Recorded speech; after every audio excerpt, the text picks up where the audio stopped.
Pengertian ilmu negara dan negara. Ilmu negara adalah ilmu yang mempelajari pengertian-pengertian pokok dan seni-seni pokok negara pada umumnya.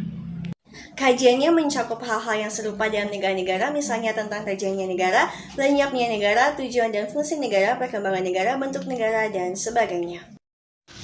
Sedangkan, negara dapat dipahami sebagai kelompok sosial yang menduduki wilayah tertentu, yang diorganisasikan di bawah lembaga politik dan pemerintahan yang efektif, dan mempunyai kesatuan politik, berdaulat, sehingga mampu menentukan tujuan nasionalnya. Unsur negara secara yuridis. Unsur negara secara yuridis melihat negara dalam strukturnya atau negara sebagai suatu bangunan hukum. Berdasarkan J.H.A. Logeman, seorang politikus Belanda, unsur negara secara yuridis adalah sebagai berikut. 1.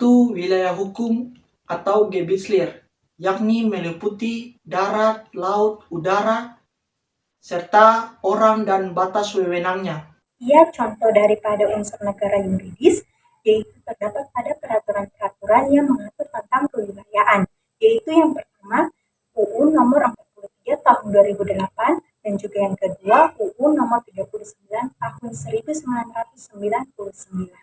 Subjek hukum atau persensleer adalah hak dan kewajiban menurut hakim, yakni pemerintah yang berdaulat sebagaimana tercantum dalam pembukaan Undang-Undang Dasar 1945 alinea kedua dan keempat.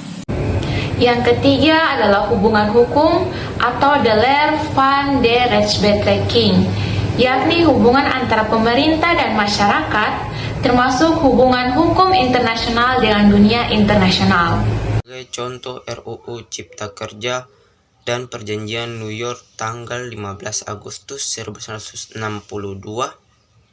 tentang keharusan Belanda menyerahkan wilayah Papua Barat ke Indonesia.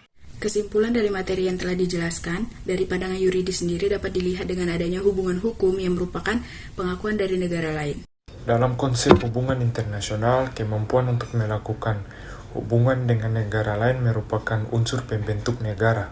Tidak seperti unsur sosiologi yang melihat ekonomi serta budaya sebagai unsur pembentuk negara, sudut pandang klasik dan yuridis dan konsep hukum internasional, bangsa ditetapkan sebagai bagian dari rakyat dan bukannya berdiri sendiri, seperti yang disebutkan dalam pandangan sosiologi.